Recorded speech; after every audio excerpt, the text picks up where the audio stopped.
Selamat malam pendengar Radio Berita Klasik yang saya kasih dalam Tuhan. Salam damai sejahtera dalam Yesus Kristus Tuhan kita pada malam hari ini. Saya harap tentunya Anda berada dalam kasih karunia Tuhan dan senantiasa bersukacita dalam penyertaannya. Ya, dan Anda bergabung kembali bersama dengan saya, Dr. Stephen Einstein Liao, dalam acara Mutiara Kebenaran.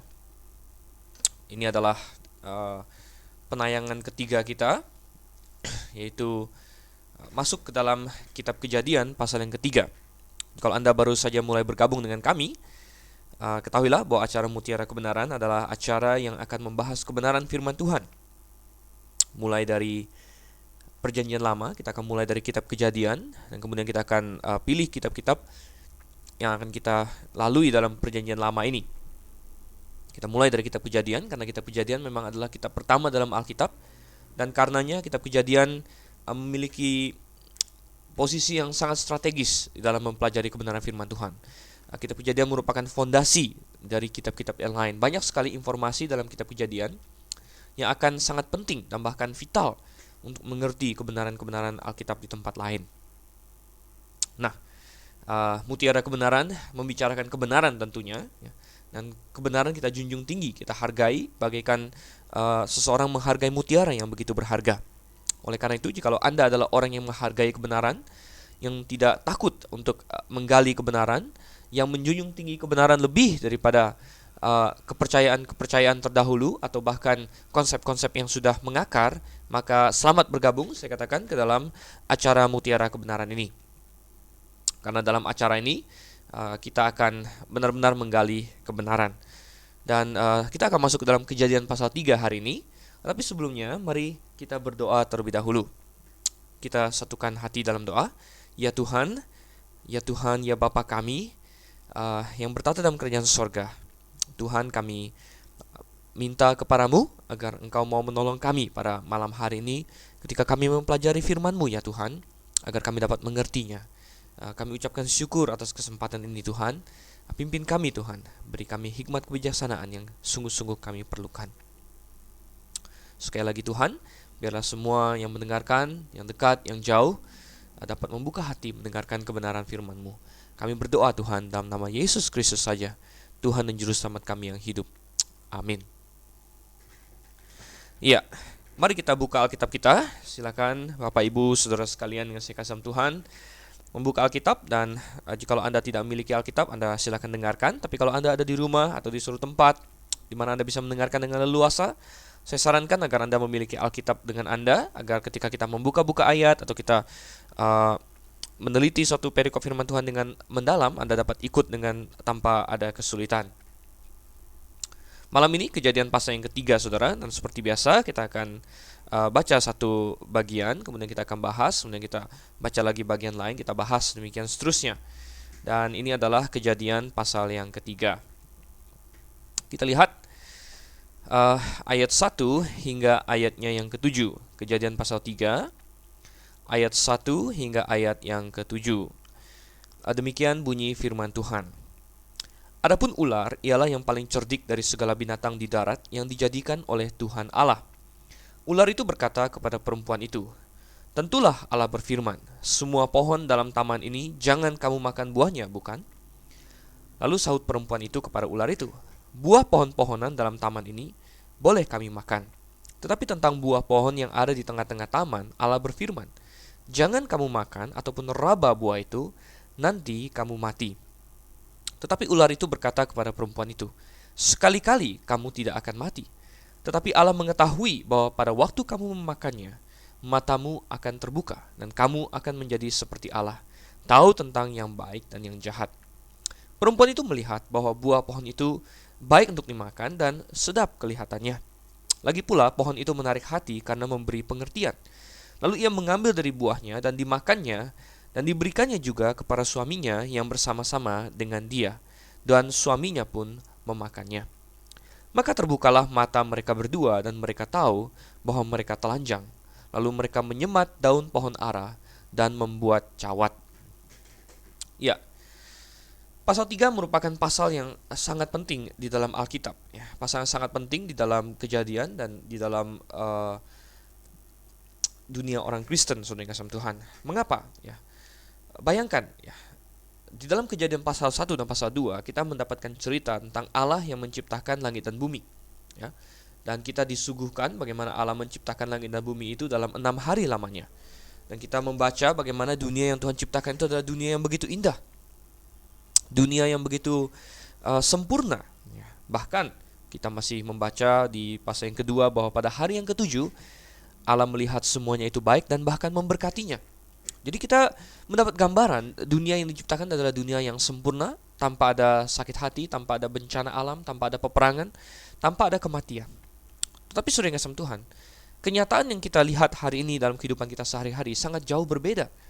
Ketika kita melihat koran pada hari ini, ya, sekilas saja tajuk rencananya atau headline-headlinenya, berita utamanya, saudara yang kasih Tuhan, kita mendapatkan gambaran tentang dunia yang penuh dengan hal-hal yang tidak baik. Ya. Ada peperangan terjadi di sana sini. Ya. Ada kelaparan, ada kemiskinan, ada kecelakaan, ada kriminalitas yang begitu tinggi, yang bahkan dieksploitasi oleh media sehingga menjadi berjamuran banyak sekali program-program tentang penjahat dan lain sebagainya. Ya. Ada peperangan di mana-mana. Iran sedang dengan program nuklirnya dan lain sebagainya. Ya. Ada perang saudara di Darfur dan lain sebagainya. Oh, saudara yang kasih Tuhan, dunia yang kita miliki sekarang jauh dari sempurna. Banyak sekali kematian, banyak sekali sakit hati, banyak sekali dosa di mana-mana. Oh, saudara yang kasih Tuhan. Dan kita lihat, kita menjadi bertanya-tanya, apa yang terjadi? Ya, mengapa dalam Kejadian 1 dan Kejadian pasal 2 dunia diciptakan begitu sempurna? Lalu mengapa hari ini sedemikian bobrok? Saudara yang kasih Tuhan, jawabannya ada dalam Kejadian pasal 3. Kejadian pasal 3 menjelaskan kepada kita mengapa dunia yang tadinya begitu baik, dunia yang tadinya begitu bagus, yang sempurna Tuhan ciptakan, kok hari ini menjadi seperti ini. Jadi tanpa Kejadian pasal 3, kita tidak dapat mengerti apa yang terjadi. Tapi Kejadian pasal 3 memberitahu kita mengapa itu semua terjadi. Karena Kejadian pasal 3 sesuai dengan judul perikop adalah manusia jatuh ke dalam dosa. Oh saudara, manusia jatuh ke dalam dosa. Nah, begitu pentingnya pasal ini sehingga tentu seperti saya katakan, segala sesuatu yang penting bagi Allah, segala sesuatu yang Tuhan nyatakan sebagai penting, itu iblis pasti akan serang, saudara yang kasih Tuhan. Dan tidak pelak juga bahwa Kejadian pasal 3 juga banyak diserang oleh iblis. Banyak teolog-teolog liberal, saudara. Oh, saya jangankan katakan orang-orang non-Kristen, bahkan orang-orang Kristen ya, yang teologi liberal. Dan oleh karena itu, saudara yang kasih Tuhan, kalau Anda ingin menyekolahkan seseorang ke dalam sekolah teologi, kalau Anda ingin bahkan sekolah teologi Anda sendiri, ya, jangan pergi ke sekolah tinggi teologi liberal, ya, seperti STT Jakarta atau lain sebagainya. Jangan juga pergi ke sekolah yang kompromi, saudara yang kasih Tuhan, tapi pergilah ke sekolah yang tidak akan kompromi akan kebenaran firman Tuhan, sekolah yang fundamental. Dan yang saya tahu di Indonesia hanya ada satu sekolah tinggi teologi yang berhaluan sangat fundamental, yaitu GRAFE, saudara yang kasih Tuhan, GRAFE International Theological Seminary. Nah, banyak orang-orang yang bahkan katanya teolog, doktor, saudara yang kasih Tuhan, tetapi mereka tidak percaya firman Tuhan. Oleh karena itu mereka mengatakan bahwa Kejadian pasal 3 adalah suatu mitos, ya, atau mereka bilang ini hanyalah suatu kiasan, suatu alegori. Ini tidak benar-benar terjadi. Apalagi mereka yang telah termakan oleh teori evolusi, saudara Tuhan. Dan satu teori yang sedemikian cacat ini, ya, yang bahkan namanya saja masih teori, toh mereka tinggikan sedemikian rupa menjadi sesuatu yang lebih mengatasi firman Tuhan sekalipun, ya. Ini tidak benar, ini tidak benar. Orang Kristen tidak boleh begitu. Dan mereka yang percaya teori evolusi, mereka tidak percaya manusia pertama adalah Adam. Mereka bilang itu hanya kiasan saja, hanya suatu lambang, suatu simbol. Tetapi kita tidak percaya demikian. Kita percaya Adam real ada.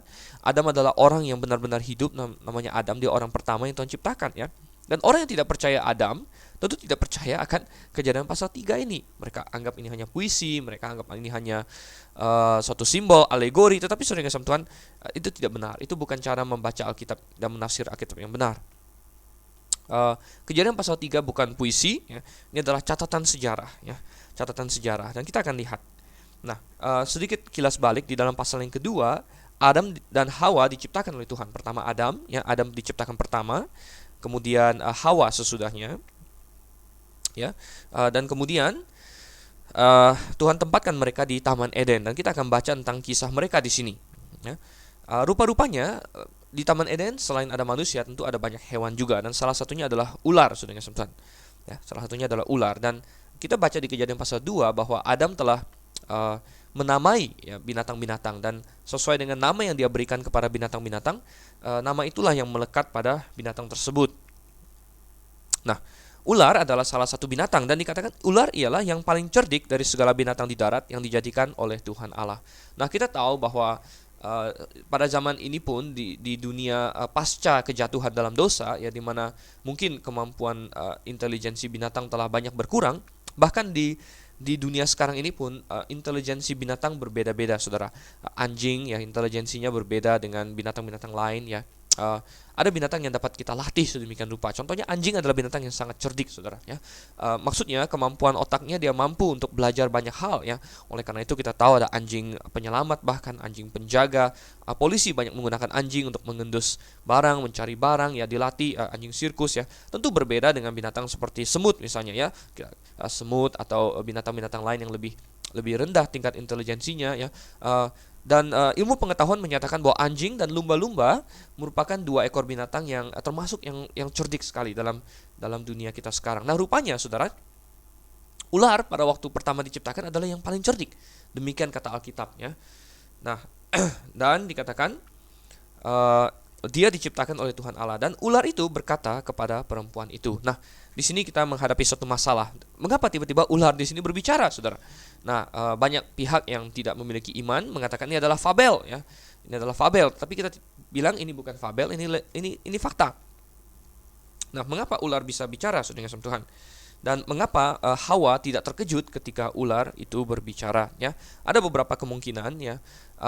Tentunya kemungkinan sekali bahwa mungkin binatang-binatang, ya, terutama yang cerdas waktu itu, ya. Jadi mungkin ada binatang ada berbeda tingkat kecerdasan. Binatang-binatang yang cerdas, ya, yang tingkat tinggi, mungkin yang mamalia, ya, yang dekat dengan manusia, ya. Sebelum kejatuhan dalam dosa mungkin bisa berbicara, berkomunikasi dengan manusia. Ya. Ini bukan suatu hal yang mustahil, saudara kasih Tuhan, ya. Tuhan pernah membuka mulut keledai yang ditunggangi oleh Bileam. Kalau Anda ingat di dalam kitab Taurat yang lain, ya, dalam Bilangan, bahwa keledai pernah berbicara. Keledainya Bileam, ya, pernah berbicara kepada Bileam karena dalam tanda kutip Tuhan membuka mulutnya. Ya, Tuhan membuka mulutnya, dan kita lihat bahwa bukan hal yang mustahil. Tentu saya tidak mau dogmatis karena Alkitab tidak berkata bahwa binatang bisa bicara, tetapi bukan sesuatu yang mustahil untuk kita bayangkan, ya. Tetapi kita harus tahu dan tahu persis bahwa ular di sini, ya, bukanlah bertindak atas dirinya sendiri, ya. Jadi bukan bahwa salah satu binatang ciptaan Tuhan tiba-tiba menjadi jahat, bukan seperti itu, saudara. Tetapi kita tahu oknum siapa di balik ular ini, saudara. Oknum siapa di balik ular ini? Siapa ular ini, saudara? Coba kita buka di dalam kitab Wahyu, ya. Kitab Wahyu pasalnya yang ke-12, ya. Kitab Wahyu pasal yang ke-12, kalau kita lihat ayat yang ke-7 sampai yang ke-9, saya bacakan. Wahyu 12 ayat 7 sampai 9. Maka timbullah peperangan di sorga, Mikhail dan malaikat-malaikatnya berperang melawan naga itu, dan naga itu dibantu oleh malaikat-malaikatnya. Tetapi mereka tidak dapat bertahan, mereka tidak mendapat tempat lagi di sorga, dan naga besar itu, si ular tua, ya, yang disebut iblis atau Satan, yang menyesatkan seluruh dunia, dilemparkan ke bawah. Ia dilemparkan ke bumi bersama-sama dengan malaikat-malaikatnya. Oh, saudara yang kasih Tuhan, jadi di dalam Kejadian tercatat tentang ular yang menipu Hawa, dan barulah di kitab Wahyu. Jadi kejadiannya di kitab pertama Alkitab, ya, sedangkan penjelasannya di kitab terakhir Alkitab, kitab Wahyu. Barulah kita diberitahu dengan jelas, walaupun kita sudah bisa menebak, tapi di kitab Wahyu dengan jelas diidentifikasi siapakah si ular itu. Dikatakan si ular tua, saudara. Nah, dari awalnya dia sudah menggunakan ular, dan si ular tua ini katanya, ya, yang disebut sebagai iblis atau Satan. Nah, siapakah si iblis atau Satan ini, saudara kasih Tuhan? Ya, kita hari ini kenal setan, ya, iblis, ya. Tetapi siapa dia sebenarnya? Dia adalah malaikat sebenarnya, saudara. Dia adalah malaikat yang Tuhan ciptakan, dan kita harus tahu bahwa malaikat pun adalah ciptaan Tuhan ya. Malaikat pun adalah ciptaan Tuhan dan dia diciptakan juga kemungkinan pada hari pertama penciptaan ya. Dan mereka diciptakan untuk berbagai tugas pelayanan di sekeliling tahta Allah, dan juga ada yang diciptakan untuk melayani manusia, saudara kasih Tuhan. Dan sebelum manusia jatuh ke dalam dosa ya, malaikat ini, si Satan ini, yang dulunya Satan artinya musuh ya. Jadi saya perlu kasih tahu, Satan artinya musuh ya, atau lawan gitu ya. Sebelum dia disebut sebagai nama Satan ya, dia disebut sebagai Lucifer, saudara ya. Dia disebut sebagai Lucifer. Nah, dia adalah salah satu malaikat ya, dan dia diciptakan oleh Tuhan juga. Nah, dari mana kita tahu dia dan kenapa kita sebut dia Lucifer dan apa yang dia perbuat, saudara? Coba kita lihat di dalam Yesaya pasal yang ke-14. Ya. Yesaya pasalnya yang ke-14. Mulai dari ayatnya yang ke-12 ya. Saya bacakan di situ ya. Yesaya 14 mulai dari ayat 12 ya. Memang perikop ini berbicara tentang Raja Babel ya. Tetapi sebenarnya bukan Raja Babel tok yang dia bicarakan, tetapi oknum yang di balik Raja Babel saat itu, yang mengendalikan Raja Babel, yaitu setan. Dikatakan mulai dari 12, wah engkau sudah jatuh dari langit ya, hai bintang timur. Dan bintang timur ini terjemahan Inggrisnya adalah Lucifer, dan dari situlah kita dapat nama Lucifer ya. Jadi wah engkau sudah jatuh dari langit, hai Lucifer, hai bintang timur, putra fajar ya. Dan Lucifer sendiri memiliki pengertian pembawa terang ya, pembawa terang. Namanya indah sekali sebenarnya, Lucifer, pembawa terang.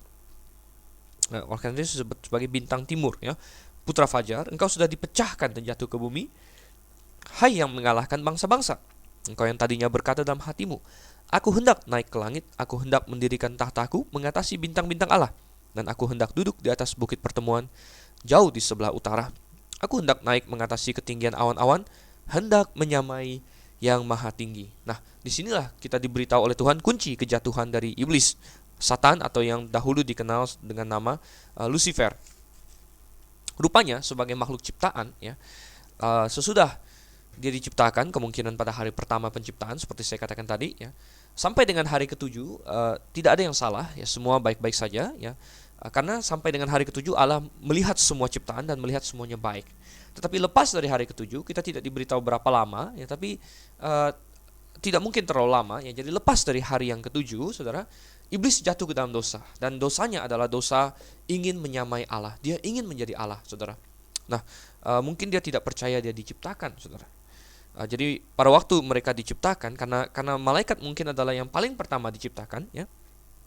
Dan mengapa kita tahu kemungkinan bahwa malaikat yang paling pertama diciptakan? Coba kita lihat dalam Ayub ya. Coba kita lihat dalam Ayub pasalnya yang ke-38 ya, Ayub pasal yang ke-38. Dan kita lihat ayatnya yang ke-6 dan yang ke-7 ya.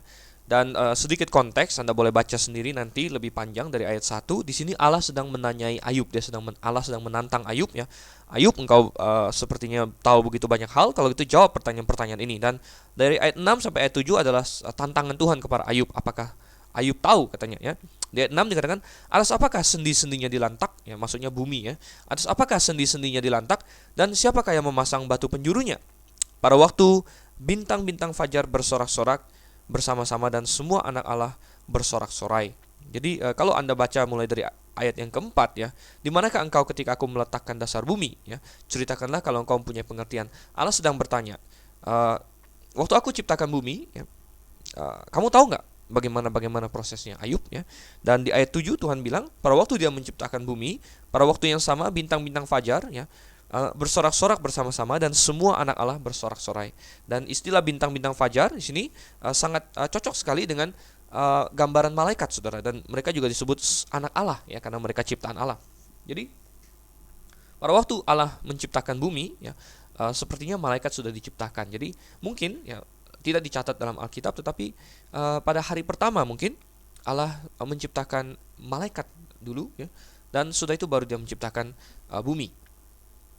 Dan kalau benar demikian, saudara yang Tuhan ya, maka tentunya Allah memberitahu kepada malaikat-malaikat itu bahwa mereka adalah makhluk ciptaan ya, bahwa Allah lah yang menciptakan mereka dan bahwa mereka patut untuk melayani dia. Tetapi saudara yang kasih Tuhan, Lucifer ya, rupanya tidak percaya akan hal itu ya. Karena mungkin dia menipu dirinya sendiri ya. Di akhirnya mungkin dia berpikir, mungkin saya bukan ciptaan, dan mungkin saya tiba-tiba ada saja gitu ya, tiba-tiba ada. Dan Allah mungkin juga tiba-tiba ada gitu ya. Hanya saja Allah tiba-tiba ada duluan gitu, sedangkan saya tiba-tiba ada belakangan ya. Dan bukankah itu konsep yang ditawarkan oleh iblis pada hari ini? Ya, dia menawarkan konsep kepada manusia bahwa kamu bukan diciptakan tapi kamu tiba-tiba ada ya. Alam semesta ini bukan diciptakan tapi tiba-tiba ada ya. Itulah konsep evolusi, saudara, tiba-tiba ada ya. Dan inilah konsep yang iblis tawarkan, dan saya yakin bahwa ketika iblis menawarkan konsep ini adalah konsep yang toh dia sendiri percaya, saudara ya. Antara setengah percaya tidak percaya mungkin ya. Dia menipu dirinya sendiri. Istilahnya dia saking hebat berbohong, dia membohongi dirinya sendiri ya. Sehingga dia katanya ingin menyamai yang maha tinggi dalam Yesaya pasal 14 tadi ya. Dosa iblis adalah dia ingin menyamai yang maha tinggi dan dia jatuh ke dalam dosa. Nah, ketika dia jatuh ke dalam dosa, manusia masih belum jatuh ke dalam dosa ya. Dan iblis yang ingin menentang Allah, kini sudah dia terlempar dari sorga. Dia mengincar manusia sekarang. Dia melihat manusia yang begitu sempurna Tuhan ciptakan, dan mungkin dia iri bahwa Tuhan memiliki suatu rencana yang begitu indah bagi manusia yang diciptakannya, yang Tuhan ciptakan dalam rupa Allah, dalam gambar dan rupa Allah. Tidak dikatakan malaikat diciptakan dalam gambar dan rupa Allah, tetapi dikatakan bahwa manusia diciptakan dalam gambar dan rupa Allah. Mungkin iblis iri akan hal ini, dan ia ingin merusak apa yang manusia miliki ini, ia ingin merusak kebahagiaan manusia, sehingga dia datang dan rupanya dia dapat masuk ke dalam ular ini. Dan kemudian kita dapatkan di sini, kita dapatkan apa yang terjadi ya, yaitu apa? Iblis yang datang melalui ular yang bertanya kepada perempuan itu ya, dan perempuan itu kita tahu adalah Hawa, wanita pertama yang Tuhan ciptakan, yang adalah istri Adam. Apa kata ular itu di ayat yang pertama? Ular itu berkata kepada perempuan itu, tentulah Allah berfirman, semua pohon dalam taman ini jangan kamu makan buahnya, bukan? Saudara yang kasih Tuhan, iblis begitu cerdik ya. Dia tidak langsung menyerang ya. Dia tidak langsung membantah firman Tuhan ya. Dia ingin memancing kita dulu, saudara. Dia memancing kita. Dia memancing kita dengan pertanyaan-pertanyaan ya. Dan pertanyaan-pertanyaan ini bukan ditujukan untuk membangun pengetahuan kita. Pertanyaan-pertanyaan ini untuk mengetahui sampai sejauh mana kita siap untuk menghadapi dia, untuk mengetahui sampai sejauh mana kita kenal apa yang Tuhan katakan ya. Karena coba kita bandingkan antara Hawa dengan Tuhan Yesus, saudara. Karena sebagaimana Hawa dicobai, demikian juga Tuhan Yesus dicobai ya. Tetapi perbedaan yang kontras terjadi di sini ya. Dan Anda boleh buka, nanti Anda baca sendiri Matius pasal 4 tentang pencobaan Yesus ya. Anda bandingkan dengan pencobaan Hawa di sini ya. Sangat berbeda sekali. Perbedaannya apa? Perbedaan yang paling utama dan menonjol adalah Hawa tidak menguasai firman Tuhan, sedangkan Yesus sangat menguasai firman Tuhan ya. Dan bukankah benar apa yang dikatakan dalam Mazmur pasal 119, saudara? Mazmur pasal yang ke-119 ayat 9 dan ayat 11 ya. Di ayat 9 dikatakan di situ Mazmur 119 bahwa dengan apakah seorang muda mempertahankan kelakuannya bersih? Dengan menjaganya sesuai dengan firman-Mu ya. Orang yang mengenal firman Tuhan dapat lolos dari dosa, dari pencobaan. Dan ayat 11, dalam hatiku aku menyimpan janjimu supaya aku jangan berdosa terhadap engkau. Saudara, berbeda sekali ketika Yesus dicobai. Ketika iblis datang dengan pencobaan pertama, bagaimana Yesus melawannya? Yesus berkata, ada tertulis. Ya, ada tertulis, ada tertulis. Yesus mengenal benar firman Tuhan. Nah, iblis pengen tahu di sini, dan setiap kali iblis menyerang kita, pertama-tama dia ingin tahu dulu sampai seberapa kuat kita, ya. Seberapa baik kita mengenal firman Tuhan. Dan Hawa ya dites oleh iblis. Iblis bilang, tentulah Allah berfirman, semua pohon dalam taman ini jangan kamu makan buahnya, bukan? Saudara, betapa licik sang musuh ini, saudara. Dimana dengan pertanyaannya dia ingin menanamkan benih-benih kepada Hawa, benih-benih pikiran bahwa Tuhan itu begitu pelit ya.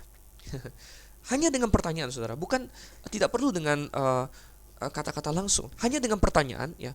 Kalau Hawa tidak kuat ya, dia bisa berpikir, apa benar begini ya. Dan seolah-olah iblis pengen menanamkan suatu konsep, jangan-jangan Allah begitu pelit sama kamu, begitu ya Hawa ya. Nah, walaupun iblis tidak langsung katakan, tetapi pikiran itu sempat mungkin untuk sepersekian detik ya masuk ke dalam uh, pikiran Hawa, dan iblis ingin tanamkan suatu pemikiran bahwa Allah itu pelit, Allah itu pelit ya. Dan walaupun Hawa tahu bahwa Allah tidak mengatakan seperti itu, tetapi mungkin sempat tertanam dalam pikiran dia, loh, kok Allah mau larang ini larang itu ya? Kok Allah pelit ya? Memang dia izinkan aku makan semua dalam taman ini, tetapi ada satu yang dia larang. Nah, lihat betapa kelicikan iblis untuk menanamkan suatu konsep bahwa Allah begitu pelit. Saudara, jangan Anda termakan oleh konsep ini, saudara. Ya, banyak orang yang akan, banyak pihak ya, sengaja atau tidak sengaja akan mencoba membuat Anda untuk tidak mengucap syukur, untuk merasa, Tuhan, mengapa Engkau memberikan aku seperti ini ya? Mengapa Engkau memberikan aku gaji seperti ini? Mengapa Engkau memberikan aku kesehatan seperti ini? Mengapa Engkau memberikan aku begini-begini? Dan kita bisa terjebak ke dalam suatu perasaan pahit ya, suatu perasaan penuh dengan sungut-sungut ya. Dan Tuhan tidak suka sama sekali dengan hal itu ya. Iblis begitu pintar menanamkan hal ini. Dia mengetes Hawa, dan kita lihat jawaban Hawa, saudara. Kita lihat jawaban Hawa di ayat yang kedua. Lalu saut perempuan itu kepada ular itu, buah pohon-pohonan dalam taman ini boleh kami makan ya, tetapi tentang buah pohon yang ada di tengah-tengah taman, Allah berfirman, jangan kamu makan ataupun raba buah itu, nanti kamu mati. Oh saudara, Hawa tahu bahwa Allah tidak berfirman seperti yang dikatakan oleh iblis ya, tetapi dalam usaha Hawa untuk membenarkan kata-kata iblis, Hawa memperlihatkan suatu kelemahan yang luar biasa. Kelemahan apa? Dia tidak benar-benar menguasai firman Tuhan. Dia tidak mengerti firman Tuhan, saudara. Kalau kita bandingkan dalam pasal 2 ayatnya yang ke-16, pasal 2 ayat 16 masih dalam Kejadian, kita perhatikan bahwa firman Tuhan di situ ya, apa kata Tuhan kepada Adam? Tuhan bilang kepada Adam, semua pohon dalam taman ini boleh kau makan buahnya dengan bebas, tapi pohon pengetahuan tentang yang baik dan yang jahat itu janganlah kamu makan buahnya, sebab pada hari engkau memakannya pastilah engkau mati. Tidak ada satu kata pun yang Tuhan katakan tentang meraba, saudara. Satu-satunya yang Tuhan katakan adalah jangan kamu makan buahnya. Tidak ada Tuhan singgung soal raba-meraba ya. Nah, Hawa ya telah menambahkan firman Tuhan, saudara. Ya. Hawa telah tidak menguasai firman Tuhan, dia menambahkan firman Tuhan. Dia menambahkan firman Tuhan. Nah, mungkin ya Hawa tadinya ingin apa? Hawa tadinya ingin bermain aman. Ya mungkin Adam ya ada bercakap-cakap dengan dia, Adam ada wanti-wanti dia, Hawa kamu jangan makan buah ini ya. Ya supaya jangan keterusan, kamu jangan pegang-pegang, jangan deket-deket lah ya. Tetapi saudara kasih Tuhan, harus kita bedakan antara aplikasi dengan firman Tuhan itu sendiri ya. Supaya tidak memakan buah itu, boleh saja kita tidak mau raba buah itu, tapi jangan kita tambahkan firman Tuhan ya. Jangan kita katakan oh Tuhan berfirman jangan raba gitu. Nah, iblis langsung melihat, wah di sini ada celah ya. Ketika seseorang tidak menguasai firman Tuhan, hati-hati. Iblis langsung tahu di sini ada celah. Nah, bukankah hal yang sama terjadi saudara kasih Tuhan ya dalam kehidupan kita sekarang? Orang yang tidak menguasai firman Tuhan dia akan jatuh. Melihat ada celah, melihat ada peluang ya, iblis langsung tancap gas, maju terus ya. Dan dia bilang di ayat yang keempat ya, tetapi ular itu berkata kepada perempuan itu, sekali-kali kamu tidak akan mati. Dengan melihat bahwa Hawa ini tidak terlalu kuat memegang firman Tuhan, tidak terlalu tahu, maka iblis langsung meningkatkan level serangannya. Tadinya dia hanya sekedar mengecek Hawa, dia mempertanyakan firman Tuhan ya. Kemudian dia melihat Hawa tidak begitu paham, Hawa menambah-nambahi firman Tuhan, maka langsung dia masuk kepada poin utamanya, dia menyangkal firman Tuhan, saudara. Dia menyangkal firman Tuhan. Dikatakan di sini, tapi ular itu berkata kepada perempuan itu, sekali-kali kamu tidak akan mati ya. Di dalam bahasa aslinya di sini ada suatu penekanan yang kuat ya. Maksudnya iblis katakan pasti kamu tidak akan mati gitu ya. Hawa sudah katakan kepada dia, kami nggak boleh makan, kami nggak boleh raba, nanti kami mati. Tapi ular langsung mendesis dan berkata, kamu tidak akan mati ya. Dan ini adalah penyangkalan yang luar biasa akan firman Tuhan ya. Dan kemudian dia tambahkan, tetapi Allah mengetahui bahwa pada waktu kamu memakannya, matamu akan terbuka dan kamu akan menjadi seperti Allah, tahu tentang yang baik dan yang jahat. Oh, saudara kasih Tuhan, tidak cukup iblis menyangkal firman Tuhan, dia ingin menodai karakter Tuhan, dia ingin membuat orang berpikir salah tentang Tuhan ya. Dia ingin orang berpikir Tuhan itu maha jahat, saudara yang kasih Tuhan, sehingga dia mendesiskan suatu kebohongan. Dia bilang, bukan, Allah tidak ingin kamu makan, bukan karena kamu akan mati, ya. Tetapi apa? Karena kamu akan terbuka matanya. Kamu akan tahu akan yang baik dan yang jahat, dan kamu akan menjadi seperti Allah, ya. Dan saudara yang kasih Tuhan, Hawa jatuh, ya. Hawa jatuh. Hawa percaya kepada apa yang dikatakan oleh iblis, ya. Dan sangat sedih sekali, saudara yang kasih Tuhan. Hawa lebih memilih untuk percaya perkataan ular, perkataan musuh Allah daripada Allah sendiri. Padahal Allah adalah penciptanya, ya. Allah adalah yang telah memberikan dia hidup. Allah adalah yang telah menempatkan dia di Taman Eden, ya. Dan Allah telah banyak kali berbincang-bincang dengan mereka. Allah telah bersekutu dengan mereka. Adam kenal dengan Allah, tetapi saudara kasih Tuhan, Hawa di sini lebih memilih untuk percaya kepada iblis daripada kepada Allah. Memang dia ditipu, memang dia dibohongi, tetapi saudara kasih Tuhan lebih memilih. Intinya kembali kepada dua hal, yaitu apa? Hawa boleh percaya kepada Allah, atau Hawa boleh percaya kepada iblis, dan Hawa memilih untuk percaya kepada iblis. Menyedihkan sekali, dan ini menunjukkan kepada kita satu hal lagi, saudara, bahwa manusia memiliki kehendak bebas, ya. Manusia memiliki kehendak bebas. Dan kita lihat di sini bahwa Allah menciptakan manusia yang punya kehendak bebas, ya. Adam dan Hawa boleh pilih untuk taat kepada Allah, boleh memilih untuk tidak taat kepada Allah. Dan disinilah kaum Calvinis begitu salah, di mana kaum Calvinis, ya, terutama kaum Calvinis yang ekstrim, yang hiper Calvinis, ya, yang menyangkal adanya kebebasan kehendak manusia, menyangkal adanya kebebasan kehendak manusia, dan mereka mengatakan bahwa di sini manusia memang harus berdosa, ya. Nah, saya sangkal itu, saudara yang kasih Tuhan. Manusia tidak harus berdosa. Manusia bisa saja memilih untuk percaya kepada Allah dan tidak berdosa. Tetapi saudara yang kasih Tuhan, pada intinya manusia memilih untuk tidak percaya kepada Allah, ya. Kalau manusia tidak punya kehendak bebas, dan kalau Allah yang sudah setel, ya, baik itu setel langsung, ya, maupun setel melalui berbagai kondisi dan situasi, ya, supaya manusia pasti berdosa, maka sebenarnya yang bertanggung jawab untuk dosa adalah siapa, saudara? Adalah Allah. Oleh karena itu saya tidak percaya dengan pandangan-pandangan Calvinis, ya, yang menyatakan bahwa Allah sudah menentukan segala sesuatu yang harus terjadi, ya. Nah, saya tidak percaya itu. Allah memberikan kepada manusia kehendak bebas, saudara. Ya, kalau Allah sudah menentukan bahwa manusia harus jatuh ke dalam dosa, maka artinya apa? Maka yang membuat manusia jatuh ke dalam dosa adalah Allah, saudara. Dan Allah yang bertanggung jawab atas dosa. Tetapi kenyataannya tidak. Allah berikan manusia kehendak bebas. Manusia boleh pilih. Dia mau berdosa, dia boleh. Dia mau tidak berdosa, dia boleh. Dan sayangnya manusia memilih untuk berdosa. Nah, saudara yang kasih Tuhan, kita lihat, ya, bahwa manusia jatuh ke dalam dosa. Dia memilih untuk memakan buah itu, saudara. Di ayat yang ke-6 dikatakan, perempuan itu melihat bahwa buah pohon itu baik untuk dimakan dan sedap kelihatannya. Lagi pula pohon itu menarik hati karena memberi pengertian. Lalu ia mengambil dari buahnya dan dimakannya. Dia memakan buah itu, saudara. Coba kita lihat mengapa dia memakan buah itu. Katanya buah pohon itu baik untuk dimakan, ya, sedap kelihatannya, dan menarik hati karena memberi pengertian. Dan ini cocok sekali dengan 1 Yohanes. Coba kita buka dalam 1 Yohanes pasalnya yang kedua. 1 Yohanes pasal yang kedua, kita lihat ayatnya yang ke-16, ya. 1 Yohanes pasal 2 ayat yang ke-16 di situ berbunyi, sebab semua yang ada di dalam dunia, yaitu keinginan daging dan keinginan mata serta keangkuhan hidup, bukanlah berasal dari Bapa, melainkan dari dunia. Saudara, semua dosa yang ada dalam dunia dapat dikategorikan menjadi 3 hal, katanya, ya, yaitu keinginan daging, ya, keinginan mata, dan keangkuhan hidup.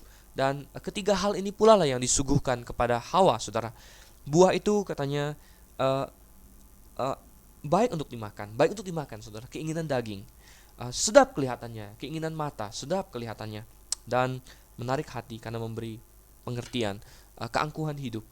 Hawa tertarik kepada tawaran iblis bahwa kamu tidak akan mati, kamu akan terbuka pengetahuanmu, kamu akan tahu apa yang baik dan yang jahat, kamu akan menjadi seperti Allah. Oh, saudara yang kasih Tuhan. Dan hari ini iblis masih memakai strategi yang sama. Iblis bukanlah seorang yang kreatif, saudara. Saya katakan iblis bukan seorang yang inovator ulung. Ya, iblis banyak memakai trik yang sama berulang-ulang, tetapi dibungkus dengan cara yang berbeda-beda. Ya, dibungkus dengan bungkusan yang berbeda-beda, tapi intinya sama juga. Dan kebohongan yang sama yang dia pakai untuk membohongi Hawa, hari ini masih dia teruskan dan masih ada begitu banyak orang yang jatuh. Ya, trik yang sama yang dia pakai juga kepada kita. Baik itu orang yang belum percaya kepada Tuhan, baik itu orang yang sudah percaya kepada Tuhan. Dan dia ingin membuat kita untuk meragukan firman Tuhan. Dia datang dan bertanya-tanya tentang firman Tuhan, saudara. Dia mempertanyakan firman Tuhan, ya. Dan hari ini begitu banyak orang yang mempertanyakan firman Tuhan. Oh, saudara, mereka mempertanyakan, benarkah begini, benarkah begitu, ya. Dan iblis ingin membuat orang meragukan firman Tuhan, ya. Kemudian dia ingin membuat kita menambahkan firman Tuhan. Oleh karena itu dia datang dengan berbagai cara. Dia tambahkan berbagai kitab, saudara. Alkitab kita padahal sudah sempurna ketika kitab Wahyu, kitab terakhir dalam Alkitab, ditulis pada tahun 90-an, ya. Ditulis oleh Rasul Yohanes. Tuhan sudah tutup Wahyu, saudara. Tuhan tutup kanon Alkitab. Tuhan tutup, ini adalah kitab terakhir, jangan tambahkan lagi. Aku sudah menghentikan pemberian Wahyu, kata Tuhan, ya. Dalam Wahyu 22 Tuhan berikan, barang siapa menambahkan kepada kitab nubuatan ini, aku akan menambahkan kepadanya malapetaka. Tidak boleh ditambah lagi. Tetapi saudara, begitu banyak orang mencoba menambahnya, ya, dengan berbagai Injil apokripa, ya. Ada Injil Thomas, Injil Barnabas. Itu semua bohong, palsu. Bukan Thomas, bukan Barnabas yang tulis itu, saudara. Banyak lagi di zaman sekarang ini, ya. Orang Mormon ingin menambahkan, ya, kitab Mormon, saudara. Mereka pengen tambahkan kitab Mormon. Mereka bilang ini wahyu dari Tuhan. Oh, bohong, saudara kasih Tuhan. Ketika Wahyu pasal 22 ayat 21 ditulis, saudara kasih Tuhan, Tuhan sudah tutup. Tuhan tidak tambahkan lagi wahyu kepada manusia. Tuhan tidak tambahkan lagi karena sudah sempurna dalam Alkitab, saudara. Jangan tertipu, ya. Ada agama lain datang dengan kitab yang lain, katanya dia dapat wahyu dari Tuhan. Dari goa mana, saudara kasih Tuhan? Itu bukan wahyu dari Tuhan. Mengapa? Wahyu dari Tuhan sudah berhenti, ya. Ketika kitab Wahyu selesai ditulis, ya. Dan hari ini sayang sekali, saudara, ada begitu banyak orang yang menamai diri Kristen, saudara. Dia masih mengklaim mendapat wahyu dari Tuhan, ya. Ada yang menuliskannya, ada yang tidak menuliskannya, tetapi lisan dalam bentuk apa? Dalam bentuk nubuatan. Oh, saudara kasih Tuhan, banyak kalangan, banyak gereja hari ini di Jakarta berjamuran di mana-mana, ya. Ada nabi mereka, saudara kasih Tuhan. Wah, dalam kebaktian ada nabi, lalu ada yang nubuat sana, nubuat sini, ya. Mereka tidak tahu bahwa itu menyalahi Tuhan, itu menambahkan firman Tuhan. Mengapa, saudara? Alkitab ini sudah sempurna. Dari kitab Kejadian sampai kitab Wahyu sudah sempurna, ya. Tidak boleh ditambah. Anda setuju bahwa Alkitab tidak boleh ditambahkan? Saya yakin kalau Anda percaya pada Tuhan Yesus, Anda berkata amin, ya. Amin, Alkitab sudah sempurna. Kejadian sampai Wahyu, 66 kitab sudah sempurna, tidak boleh ditambah. Nah, kalau Alkitab ini adalah sempurna, dia adalah satu-satunya firman Tuhan bagi kita, saudara. Satu-satunya firman Tuhan, maka itu tidak boleh ditambah, saudara. Dan tidak boleh tambah, artinya ini satu-satunya firman Tuhan. Artinya di luar Alkitab tidak ada firman Tuhan yang lain. Di luar Alkitab tidak ada firman Tuhan yang lain. Maka semua yang sedang katanya bernubuat itu bukan dari Tuhan, saudara. Ada kalau pergi ke gereja hari Minggu, ya, Anda lihat ada orang yang bernubuat. Saya katakan itu bukan dari Tuhan, ya. Itu bukan dari Tuhan. Itu nubuat palsu, saudara yang kasih Tuhan. Mengapa? Mengapa saya berani berkata demikian? 1 Korintus 13 ayat 8 sampai 10 berkata nubuat akan berhenti, ya. 1 Korintus 13 ayat 8 sampai 10 Anda boleh baca sendiri. Nubuat akan berhenti. Dan kapan berhentinya? Yaitu ketika Allah sudah berhenti memberikan wahyu, ya. Karena nubuatan dari Tuhan, wahyu dari Tuhan. Kalau Tuhan sudah berhenti memberikan wahyu, tidak ada nubuat lagi. Dan kapan Tuhan berhenti memberikan wahyu? Yaitu ketika kitab yang dia wahyukan kepada manusia, Alkitab ini sempurna dan selesai ditulis. Oh, saudara yang kasih, jangan menambahi Alkitab, ya. Ketika orang mulai menambahi Alkitab atau menambahi firman Tuhan, terbuka bagi iblis untuk menyerangnya habis-habisan. Terbuka bagi iblis untuk menghancurkan dia. Iblis ingin membuat kita menambahi firman Tuhan, saudara. Tetapi ketika dia melihat kita lemah, maka dia bisa langsung menyangkal firman Tuhan itu, ya. Sama seperti kepada Hawa, dia sangkal firman Tuhan. Dia bilang, oh, engkau tidak akan mati, engkau tidak akan mati. Oh, saudara, dia menyangkal firman Tuhan hari ini. Dan betapa banyak orang yang menyangkal firman Tuhan, saudara. Ada yang penyangkalannya serius, ada yang penyangkalannya kurang serius, ya. Ada yang menyangkal dengan berkata, misalnya, Allah menciptakan langit dan bumi dalam 6 hari. 6 hari, saudara, ya. Ada yang sangkal, ada yang bilang, oh tidak, Allah tidak menciptakan langit dan bumi, ya. Dia percaya evolusi. Atau orang Kristen dia bilang, oh ya, Allah ciptakan langit dan bumi, tapi melalui proses evolusi berjuta-juta bermiliar-miliar tahun. Tidak, Alkitab katakan Allah ciptakan langit dan bumi dalam 6 hari. Ya. Iblis mau membuat Anda menyangkalnya, ya.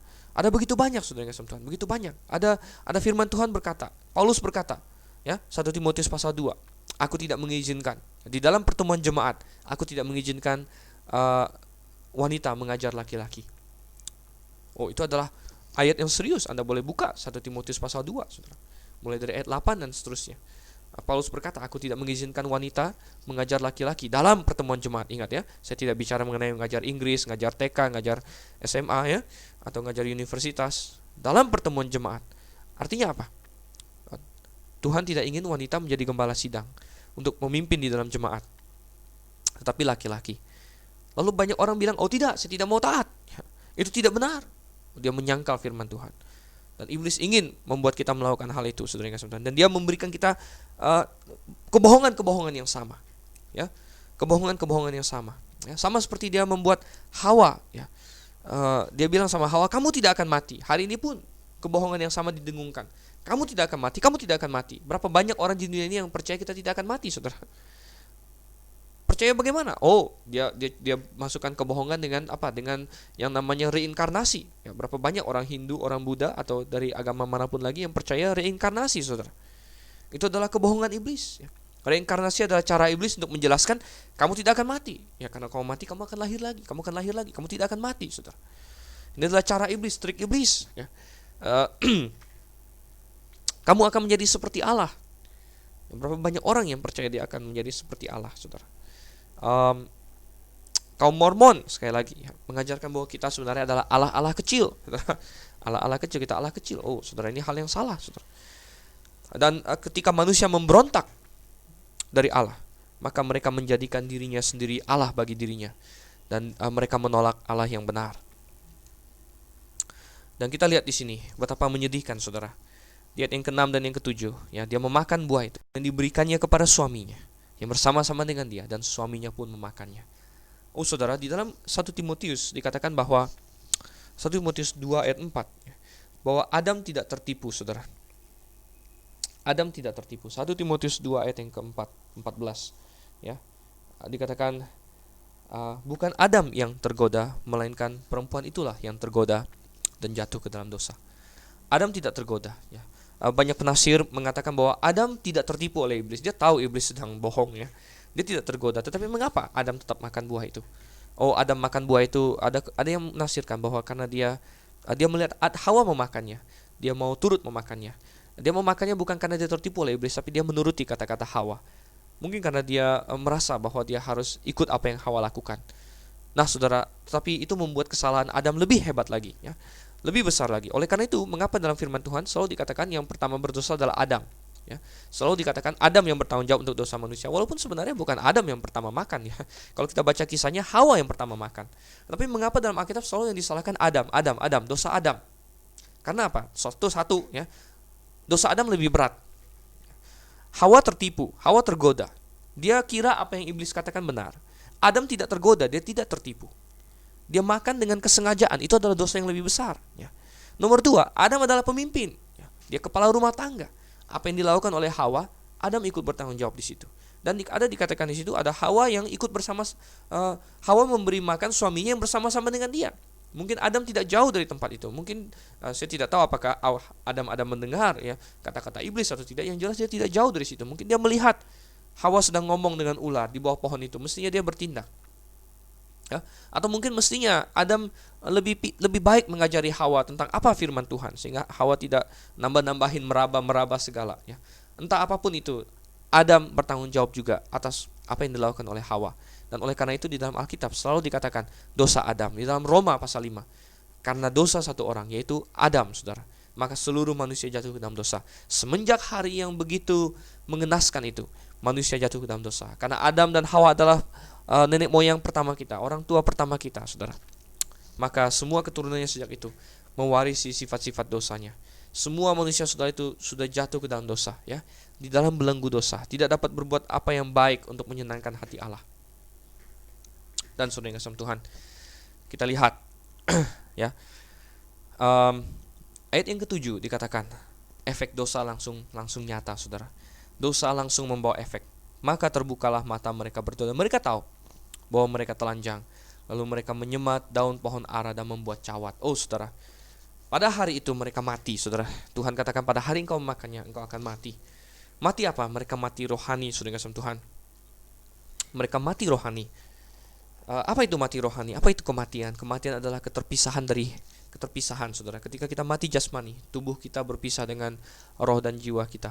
Tapi mati rohani lebih gawat, di mana Adam dan Hawa tadinya memiliki akses kepada Tuhan, tadinya memiliki persekutuan dengan Tuhan, tadinya memiliki hubungan dengan Tuhan, tapi kini hubungan itu putus.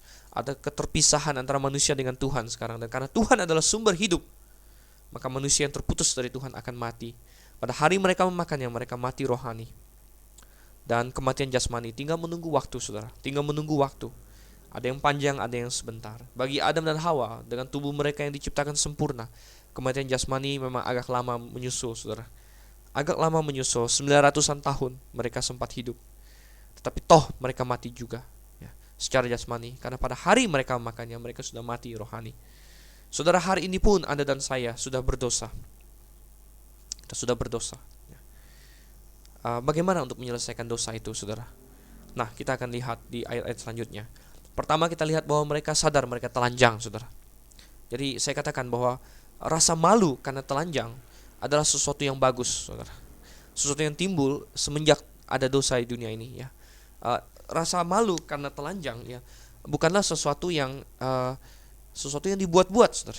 Ini real. Manusia memang pantas merasa malu kalau mereka telanjang, karena ketika manusia jatuh ke dalam dosa, Tuhan mengaktifkan perasaan malu itu ketika mereka telanjang. Hari ini manusia berlomba-lomba untuk menghilangkan rasa malu karena telanjang, ya. Sehingga manusia di mana-mana, ya, striptease lah, pergi ke pantai dengan pakaian yang sudah hampir nggak ada pakaiannya, saudara. Ya, ada bahkan yang telanjang bulat juga banyak, saudara. Ini semua adalah kesalahan. Ini semua adalah melawan Allah, ya. Karena Allah mendesain manusia untuk merasa malu ketika telanjang, ya. Dan manusia pertama merasa malu ketika mereka jatuh dalam dosa. Dan mereka berusaha menutupi diri mereka dengan apa? Dengan daun, saudara. Mereka membuat cawat. Mereka menutupi kemaluan mereka dengan cawat. Nah, tidak perlu kita singgung lagi, ini adalah upaya yang sangat tidak sempurna, ya. Anda tahu, ya, orang kalau bikin cawat pakai daun tentu tidak sempurna sekali, saudara. Masih banyak bagian tubuh mereka yang kelihatan, ya. Dan kita akan lihat selanjutnya. Kita akan lihat di ayatnya yang ke-9 sampai ayatnya yang 19, 8 sampai 19. Wah, ini kita sangat kekurangan waktu. Ketika mereka mendengar bunyi langkah Tuhan Allah yang berjalan-jalan dalam taman itu pada waktu hari sejuk, bersembunyilah manusia dan istrinya itu terhadap Tuhan Allah di antara pohon-pohonan dalam taman. Tapi Tuhan Allah memanggil manusia itu dan berfirman kepadanya, "Di manakah engkau?" Ia menjawab, "Ketika aku mendengar bahwa engkau ada dalam taman ini, aku menjadi takut karena aku telanjang. Sebab itu aku bersembunyi." Firman-Nya, "Siapakah yang memberitahukan kepadamu bahwa engkau telanjang? Apakah engkau makan dari buah pohon yang kularang engkau makan itu?" Manusia itu menjawab, "Perempuan yang kau tempatkan di sisiku, dialah yang memberi dari buah pohon itu kepadaku, maka aku makan." Kemudian berfirmanlah Tuhan kepada perempuan itu, "Apakah yang telah kau perbuat ini?" Jawab perempuan itu, "Ular itu yang memperdayakan aku, maka aku makan." Lalu berfirmanlah Tuhan Allah kepada ular itu, "Karena engkau berbuat demikian, terkutuklah engkau di antara segala ternak dan di antara segala binatang hutan. Dan dengan perut mula engkau akan menjalar, dan debu tanahlah akan kau makan seumur hidupmu. Aku akan mengadakan permusuhan antara engkau dan perempuan ini, antara keturunanmu dan keturunannya. Keturunannya akan meremukkan kepalamu, dan engkau akan meremukkan tumitnya." Firman-Nya kepada perempuan itu, "Susah payahmu waktu mengandung akan kubuat sangat banyak. Dengan kesakitan engkau akan melahirkan anakmu. Namun engkau akan berahi kepada suamimu, dan ia akan berkuasa atasmu." Lalu firman-Nya kepada manusia itu, "Karena engkau mendengarkan perkataan istrimu dan memakan dari buah pohon yang kuperintahkan kepadamu, jangan makan daripadanya, maka terkutuklah tanah karena engkau. Dengan bersusah payah engkau akan mencari rezekimu dari tanah seumur hidupmu. Semak duri dan rumput duri yang akan dihasilkannya bagimu, dan tumbuh-tumbuhan di padang akan menjadi makananmu. Dengan berpeluh engkau akan mencari makananmu sampai engkau kembali lagi menjadi tanah, karena dari situlah engkau diambil, sebab engkau debu, dan engkau akan kembali menjadi debu." Saudara, kita melihat di sini Allah datang, katanya. Sudah mereka berbuat dosa, mereka membuat cawat, mereka bersembunyi. Allah datang, saudara yang kasih Tuhan. Dikatakan memang sudah kebiasaan Allah untuk datang pada waktu hari sejuk, ya. Dan mereka bersembunyi. Saudara, lalu Allah memanggil mereka. Allah bertanya, "Di manakah engkau?" Bukan berarti Allah tidak tahu di mana Adam, saudara. Tetapi Allah bertanya untuk memberikan kesempatan bagi Adam untuk menjawab. Allah bertanya dengan tujuan untuk mencari dia. Allah berharap Adam mau mengaku, mau datang kepadanya, mau mengaku kesalahannya. Tetapi saudara yang kasih Tuhan, Adam tidak melakukan hal itu. Ya, kita lihat Allah yang mengambil inisiatif di sini. Ya, Allah yang berinisiatif mencari manusia yang terhilang. Manusia tidak bisa menyelamatkan dirinya sendiri. Ya, Allah yang berinisiatif, Allah yang mencari, Allah yang bertanya kepada manusia. Tetapi saudara yang kasih Tuhan, harus tetap diingat bahwa manusia tetap harus merespon. Manusia harus merespon kepada pencarian Allah itu. Dan saudara yang kasih Tuhan, kita lihat di sini, um, Allah bertanya kepadanya, ya, apakah engkau sudah makan buah itu? Adam punya kesempatan untuk mengaku. Adam punya kesempatan untuk mengaku salah di sini, tapi dia tidak mengaku salah. Dia malah berkata, Tuhan, ya, pada intinya dia menyalahkan Tuhan karena dia bilang, perempuan yang kau tempatkan di sisiku, yang memberikannya kepadaku maka aku makan. Saudara, Adam bukan mengakui kesalahannya. Adam memulai suatu permainan yang akan sangat dikuasai oleh manusia sejak itu, yaitu permainan melemparkan kesalahan. Adam melempar kepada Hawa. Hawa langsung belajar permainan itu, dia lemparkan kepada ular. Tidak ada yang mengakui kesalahannya. Oh, saudara yang kasih Tuhan, malah kata-kata Adam sebenarnya menyudutkan Tuhan. Ya, Tuhan, engkau yang tempatkan wanita itu ke sisiku, dia yang kasih aku makan, ya. Seolah-olah salah Tuhan. Oh, saudara kasih Tuhan, untung ya Tuhan Tuhan telah membuat Adam terlebih dahulu menginginkan seorang pendamping. Oleh karena itu Adam tidak bisa menyalahkan Tuhan sebenarnya. Dan perempuan juga melemparkan kesalahan pada ular. Dan saudara kasih Tuhan, tidak ada pilihan selain bagi Tuhan yang maha adil untuk menghukum dosa yang telah mereka perbuat. Saya katakan bahwa Allah adalah Allah yang adil. Banyak orang ingin berkata Allah adalah Allah yang kasih. Saya katakan amin, saudara. Amin, haleluya. Puji Tuhan, Allah adalah Allah yang maha kasih. Tetapi banyak orang ingin bilang Allah maha kasih, dia tidak mungkin mengirim orang ke neraka. Oh, saudara yang kasih Tuhan, ketahuilah Allah bukan hanya maha kasih, dia maha kasih, tapi dia juga maha adil.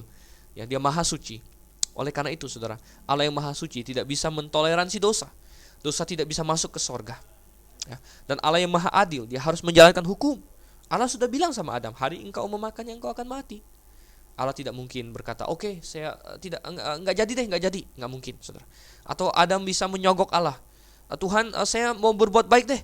Saya mau berpuasa, atau saya mau nyumbang ini, nyumbang itu. Seperti banyak orang hari ini mencoba masuk surga dengan beramal ibadah, sudah yang kasih Tuhan, rajin ini, rajin itu, ya, menyumbang sana, nyumbang sini, semua dengan harapan masuk surga. Tidak mungkin, saudara. Allah tidak bisa disogok, ya. Allah harus menjalankan hukum. Dosa harus dihukum. Hukumannya apa? Maut. Hari engkau makan yang engkau akan mati. Dan bukan hanya mati jasmani, mati rohani, yang ujung-ujungnya adalah masuk dalam neraka. Saudara kasih Tuhan, Tuhan harus memberikan hukuman. Hukumannya kita lihat dari ayat yang ke-14. Kepada sang ular, saudara, Allah memberikan hukuman. Nah, mengapa ular yang dihukum, saudara? Padahal kita tahu bahwa iblis yang salah. Benar, iblis yang salah, tapi iblis menggunakan ular, ya. Dan ular memang binatang, dia tidak tahu apa-apa. Oleh karena itu ular juga tidak menderita saat ini, saudara kasih Tuhan. Tetapi secara simbolis Tuhan menghukum ular, ya. Sebagai simbol juga dia menghukum iblis, saudara kasih Tuhan. Dia akan terkutuk, ya, dia dengan perut, ya. Dan ini membuat kita bertanya-tanya, sebelum kejatuhan jangan-jangan ular punya kaki. Itu adalah hal yang mungkin sekali, ya, bahwa sebelum kejatuhan mungkin ular punya kaki, tapi sekarang dia tidak punya kaki karena kutukan Tuhan. Debu tanah akan kau makan seumur hidupmu. Ya, saudara yang kasih Tuhan, debu tanah akan aku berikan, ya. Dan kita lihat hukuman kepada wanita, saudara, hukuman kepada wanita, dia akan sakit mengandung.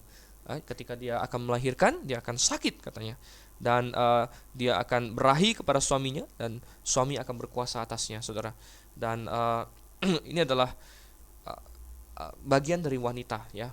Setiap kali ada wanita yang melahirkan dan dia merasa sakit, dia harusnya ingat tentang dosa. Dan ketika dia ingat akan dosa, seharusnya dia ingat akan keselamatan yang akan Allah sediakan.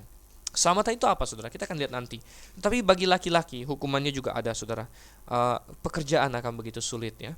Pekerjaan akan begitu sulit, manusia harus berpeluh, ya.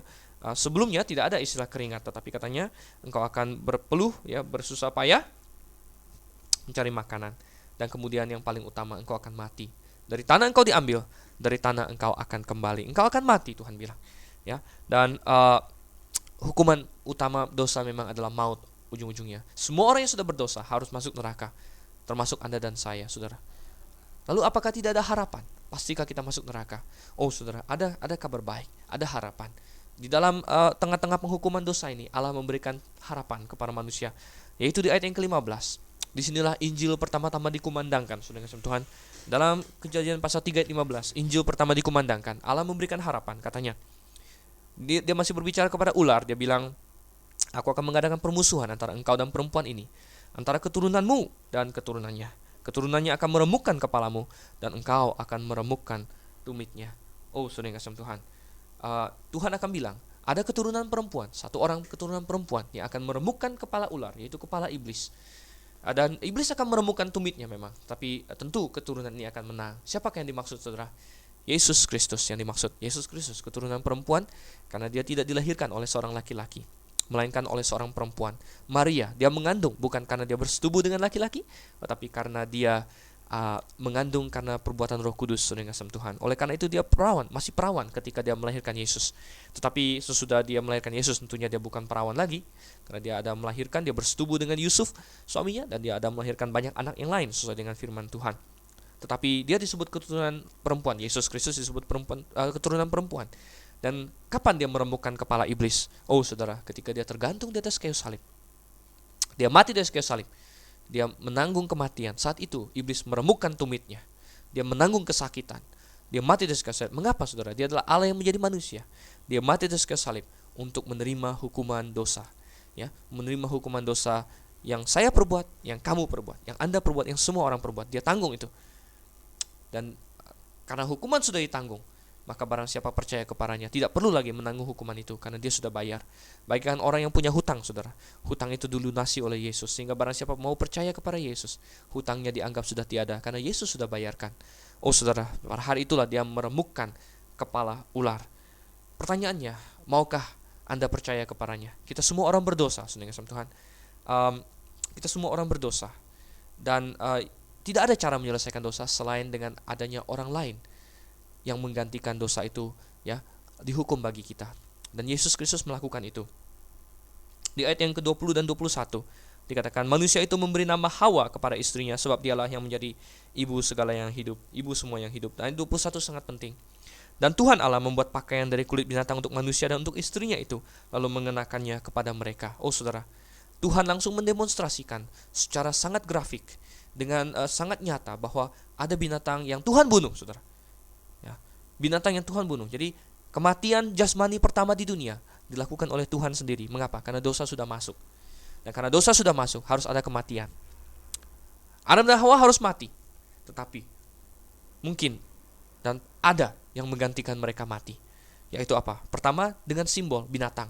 Ada seekor binatang. Binatang apa di sini tidak dikatakan, tapi kita percaya ini adalah domba, saudara. Mengapa? Karena domba yang menggambarkan Yesus Kristus. Dan domba juga yang pakaian, yang kulitnya bisa dipakai sebagai pakaian, yang lazim dipakai untuk pakaian.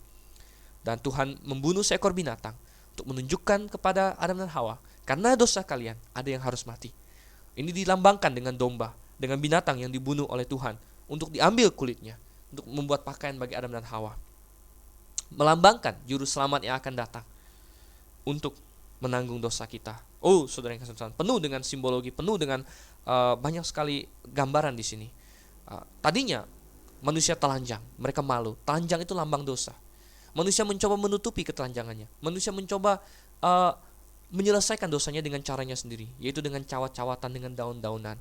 Tetapi itu tidak cukup, saudara. Tidak ada usaha manusia yang cukup untuk menutupi ketelanjangannya. Demikian juga tidak ada usaha manusia yang cukup untuk masuk surga, untuk benar di hadapan Allah, untuk menyelesaikan dosa mereka. Tidak ada, saudara. Cawat yang manusia buat sangat tidak cukup. Oleh karena itu Tuhan bunuh seekor domba, menunjukkan harus ada yang mati, harus ada yang menanggung hukuman. Kulitnya dia pakai untuk menutupi manusia sebagai pakaian. Dan lambang bahwa hanyalah pengorbanan yang Yesus lakukan sebagai anak domba Allah di atas kayu salib, hanya itulah yang dapat dengan cukup menutupi ketelanjangan dosa kita. Saudara yang kasih Tuhan, sudahkah Anda diselamatkan? Sudahkah dosa-dosamu ditutupi oleh Yesus Kristus, oleh darah Yesus Kristus, saudara yang kasih Tuhan? Dan dikatakan di sini ayat 22, berfirmanlah Tuhan Allah, sesungguhnya manusia itu telah menjadi seperti salah satu dari kita, tahu tentang yang baik dan yang jahat. Oh saudara, iblis tidak berdusta bahwa manusia akan tahu tentang yang baik dan yang jahat sesudah dia makan buah itu, ya. Tapi dia tidak akan menjadi seperti Allah. Dia hanya menjadi seperti salah satu dari kita dalam hal dia tahu tentang yang baik dan yang jahat. Ya, tidak dalam hal lain. Maka sekarang jangan sampai ia mengulurkan tangan dan mengambil pula dari buah pohon kehidupan itu dan memakannya sehingga ia hidup untuk selama-lamanya. Ini sudah kita bahas sedikit waktu di pasal 2 bahwa buah pohon kehidupan adalah lambang dari hidup yang kekal, dan manusia yang sudah jatuh dalam dosa tidak boleh memakannya. Tapi saudara yang kasih Tuhan, kalau Anda percaya kepada Yesus Kristus pada hari ini, kalau Anda menerima Dia sebagai Tuhan dan Juru Selamat, Anda boleh makan buah itu. Karena Anda akan masuk ke dalam Yerusalem baru, dan di dalam Yerusalem baru Anda boleh makan buah itu. Dalam Wahyu pasalnya yang kedua, ayatnya yang ke-7, yang kemarin sudah saya bacakan, Wahyu 2 ayat 7b. Barang siapa menang, dia akan kuberi makan dari pohon kehidupan yang ada di Taman Firdaus Allah. Barang siapa menang, siapa yang menang saudara kasih Tuhan? Dalam 1 Yohanes 5 ayat 4 dan 5. 1 Yohanes 5 ayat 4 dan 5 dikatakan bahwa yang percaya kepada Yesus Kristus, yang beriman, dialah yang menang. Jadi barang siapa percaya kepada Yesus Kristus, dia boleh makan dari buah pohon kehidupan. Dan ayat 23 dan seterusnya dikatakan, lalu Tuhan Allah mengusir dia dari Taman Eden supaya ia mengusahakan tanah dari mana ia diambil. Ia menghalau manusia itu, dan di sebelah timur Taman Eden ditempatkannya beberapa kerub dengan pedang yang bernyala-nyala dan menyambar-nyambar untuk menjaga jalan ke pohon kehidupan. Ada begitu banyak yang masih kita bisa diskusikan, saudara. Tetapi inti yang paling inti adalah Adam dan Hawa jatuh dalam dosa, dan karena dia semua manusia sudah berdosa. Saya termasuk. Saya yakin Anda juga orang berdosa. Maukah Anda mengakuinya? Hanya ada satu jalan untuk menyelesaikan dosa, yaitu Adam yang kedua, saudara. Siapa Adam yang kedua? Maksudnya Yesus Kristus telah datang. Dia tidak berdosa. Adam pertama jatuh dalam dosa. Adam kedua, Yesus Kristus, tidak berdosa. Dia mati di kayu salib untuk menanggung dosa Anda dan saya. Dan barang siapa mau percaya kepadanya, maka dosanya diselesaikan oleh Yesus, ditanggung oleh Yesus. Ya. Dan dia menjadi bukan lagi keturunan Adam pertama, tapi keturunan Adam kedua yang tidak berdosa itu, dan mendapat bagian dalam kebenaran Yesus Kristus. Maukah engkau percaya kepadanya hari ini, saudara yang kasih Tuhan? Jadi kalau Anda belum melakukannya, saudara yang kasih Tuhan, terimalah tantangan itu dan percayalah kepadanya. Saya Dr. Stephen Einstein Liao mengucapkan selamat malam. Maranatha.